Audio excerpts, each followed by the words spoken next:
IPL 2024 mini ఆక్షన్కు time దగ్గర పడింది. మరి 24 గంటల్లో మనం మినీ ఆక్షన్ చూడబోతున్నాం. సో ఈ మినీ ఆక్షన్కు సంబంధించి ఆల్రెడీ మనం కొన్ని వీడియోస్ చేసుకున్నాం. అయితే మనం ఫైనల్గా ఈ వీడియోలో ఈ మినీ ఆక్షన్కు సంబంధించి ఒక ఫుల్ ప్రివ్యూ చూద్దాం. So first thing is first, ఈ మినీ ఆక్షన్ అయితే డిసెంబర్ 19వ తేదీన దుబాయ్ వేదికగా జరగబోతుంది. And for the first time BCCI ఒక ఐపీఎల్ ఆక్షన్ను ఇలా ఓవర్సీస్లో కండక్ట్ చేయడం ఇదే ఫస్ట్ టైం. ఇంతకుముందు ఎప్పుడు కూడా ఐపీఎల్ ఆక్షన్ ఎప్పుడు కూడా విదేశాల్లో జరపలేదు. ప్రతిసారి కూడా మన ఇండియాలోనే పెడుతూ వచ్చారు. కానీ ఈసారి స్పెషల్గా ఈ మినీ ఆక్షన్ను దుబాయ్లో కండక్ట్ చేస్తున్నారు. ఇక దుబాయ్లోని కోకోకోలా అరీనాలో జరగబోయే ఆక్షన్ యొక్క టైమింగ్స్ చూసుకుంటే మధ్యాహ్నం 1 గంట నుంచి లైవ్ స్టార్ట్ అవుతుంది. అంటే ఆక్షనర్ హ్యామర్ కిందకు ప్లేయర్స్ని తీసుకురావడం అనేది 1 గంట నుంచి స్టార్ట్ అవుతుంది. అండ్ దీనికి ముందు 1 గంట ఖచ్చితంగా బ్రాడ్కాస్టర్స్ ప్రీ షో పెడతారు. సో ఐపీఎల్ ఆక్షన్ యొక్క లైవ్ కవరేజ్ అయితే 12 గంటలకే స్టార్ట్ అవుతుంది. బట్ రియల్గా ప్లేయర్స్ హ్యామర్ కిందకి రావడం మాత్రం 1 గంట నుండి మొదలవుతుంది. ఇక మీరు ఆక్షన్ టీవీలో లైవ్లో చూడాలనుకుంటే స్టార్ స్పోర్ట్స్ 1 తెలుగు ఛానల్లో లైవ్ వస్తుంది. అదే మొబైల్లో చూడాలనుకుంటే జియో సినిమా యాప్లో ఫ్రీగా లైవ్ స్ట్రీమింగ్ చేస్తారు. సో ఆక్షన్కు సంబంధించి డేట్ అండ్ టైమింగ్స్ యొక్క డీటెయిల్స్ అయితే ఇవి. ఇక బీసీసీఐ మినీ ఆక్షన్ కోసం ఆక్షనర్గా మల్లికా సాగర్ని అపాయింట్ చేశారు. సో ఈవెంట్ అయితే మనం ఆల్రెడీ వేరే ఆక్షన్స్లో చూసాం. ప్రీవియస్గా ప్రో కబడ్డీ లీగ్ యొక్క ఆక్షన్లో, అలాగే ఉమెన్స్ ప్రీమియర్ లీగ్ ఆక్షన్స్లో కూడా ఈవెన్ ఆక్షనర్గా చూసాం. సో ఈసారి ఆక్షనర్గా అయితే మల్లికా సాగర్ గారు ఉండబోతున్నారు. ఇక ఆక్షన్లో ఎంతమంది ప్లేయర్స్ పార్టిసిపేట్ చేయబోతున్నారనే దాని గురించి ఆల్రెడీ చాలా మంది తెలుసు. బట్ ఒకసారి చెప్తే జాగ్రత్తగా చూడండి. సో మొత్తం 333 మంది ప్లేయర్స్ ఈసారి ఆక్షన్లో హ్యామర్ కిందకి రాబోతున్నారు. అండ్ వీరిలో 214 మంది ఇండియన్స్ ఉంటే 119 మంది ఓవర్సీస్ ప్లేయర్స్ ఉన్నారు. అదే మనం ఈ ప్లేయర్స్ను క్యాప్డ్ ప్లేయర్స్ అండ్ అన్క్యాప్డ్ ప్లేయర్స్గా డివైడ్ చేస్తే 116 మంది క్యాప్డ్ ప్లేయర్స్ అండ్ 215 మంది అన్క్యాప్డ్ ప్లేయర్స్ ఉన్నారు. సో ఇక్కడ క్యాప్డ్ ప్లేయర్స్ అంటే ఆల్రెడీ తమ జాతీయ జట్టు తరపున ఆడిన వాళ్ళు, అంటే ఇంటర్నేషనల్ క్రికెట్ ఆడిన వాళ్ళని క్యాప్డ్ ప్లేయర్స్ అంటారు. అన్క్యాప్డ్ ప్లేయర్స్ అంటే ఇంటర్నేషనల్ క్రికెట్లో ఇప్పటివరకు డెబ్యూ చేయని వాళ్ళు, అంటే మోస్ట్ లైక్లీ అన్క్యాప్డ్ ప్లేయర్స్ అందరూ డొమెస్టిక్ సర్క్యూట్ నుండి వస్తారు.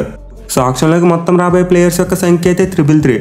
బట్ అవైలబుల్గా ఉన్న స్లాట్స్ చూసుకుంటే మాత్రం 77 ఉన్నాయి. అంటే 10 టీంలు కలిపి మాక్సిమం 77 మంది ప్లేయర్స్ని మాత్రమే ఆక్షన్లో కొనుగోలు చేయగలరు. సో ఆల్మోస్ట్ ఆక్షన్లోకి రాబోయే 100% ప్లేయర్స్లో ఓన్లీ 30% ప్లేయర్స్ మాత్రమే సోల్డ్ అయ్యే అవకాశాలు ఉంటాయి. ఇక 77 అవైలబుల్ స్లాట్స్లో 47 మంది ఇండియన్స్ని కొనుక్కోవచ్చు అండ్ మిగతా 30 మంది ఓవర్సీస్ ప్లేయర్స్ని కొనుక్కోవచ్చు. ఇక చివరిగా చూసుకుంటే ఏ టీం ఎంతమంది ప్లేయర్స్ని కొనుక్కోవచ్చు, అలాగే వాళ్ళకి ఎంత పర్స్ వాల్యూ ఉందనేది క్లియర్గా ఇప్పుడు నేను స్క్రీన్ మీద వేస్తాను, అది అబ్జర్వ్ చేయండి. సో ఐపీఎల్ 2024 మినీ ఆక్షన్కి సంబంధించి కంప్లీట్ డీటెయిల్స్ అయితే ఇవే. ఇక ఇప్పుడు ఆక్షన్లో కోట్లు కొల్లగొట్టగలిగే ఛాన్స్ ఉన్న ప్లేయర్స్ ఎవరో క్లియర్గా తెలుసుకుందాం.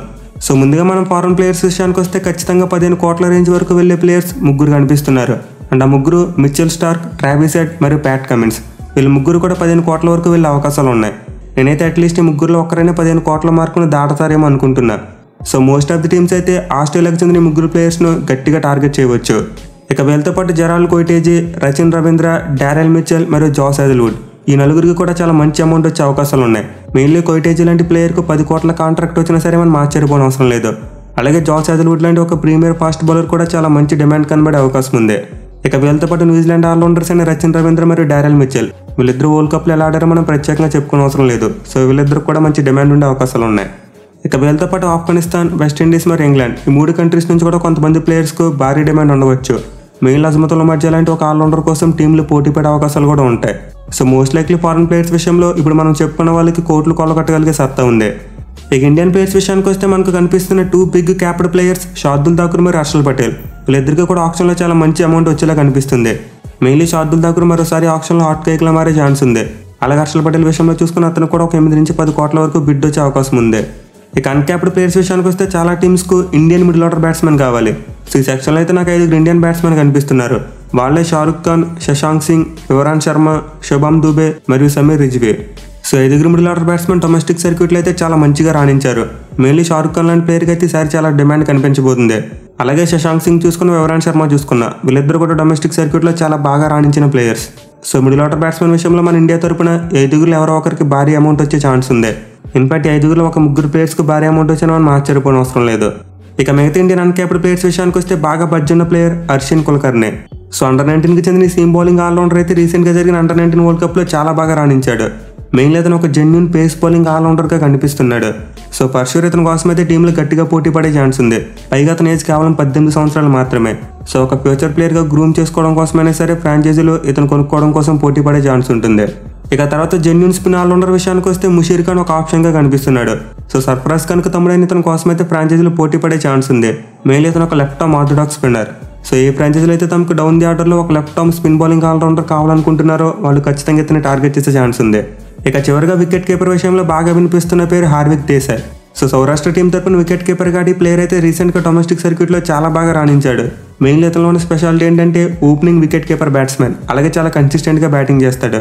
సో గుజరాత్ టైటన్స్ మరియు కోల్కతా నైట్ రైడర్స్ లాంటి టీమ్స్ ఒక ఓపెనింగ్ వికెట్ కీపర్ కోసం ఖచ్చితంగా ట్రై చేస్తారు. దీంతో ఇతను కూడా ఆప్షన్లో మంచి డిమాండ్ కనిపిస్తుంది. ఈవెన్ మిగతా టీమ్స్ కూడా ఒక బ్యాకప్ వికెట్ కీపర్గా ఈ ప్లేయర్ అయితే చాలా మంచి ఆప్షన్ అవుతాడు. సో గైస్, ఇప్పటివరకు మనం చెప్పుకున్న ప్లేయర్స్కి అయితే నేను ఈ ఆప్షన్లో మంచి ప్రైస్ వస్తుంది అనుకుంటున్నా. మరి మీరు ఈసారి ఆప్షన్లో మోస్ట్ ఎక్స్పెన్సివ్ ప్లేయర్గా మారే ఛాన్స్ ఎవరికి ఉందనుకుంటున్నారు కింద కామెంట్ చేయండి. ఒక ఫారెన్ ప్లేయర్ను మరియు ఒక ఇండియన్ ప్లేయర్ను కింద కామెంట్ చేయండి. Thank you for watching. Have a nice day.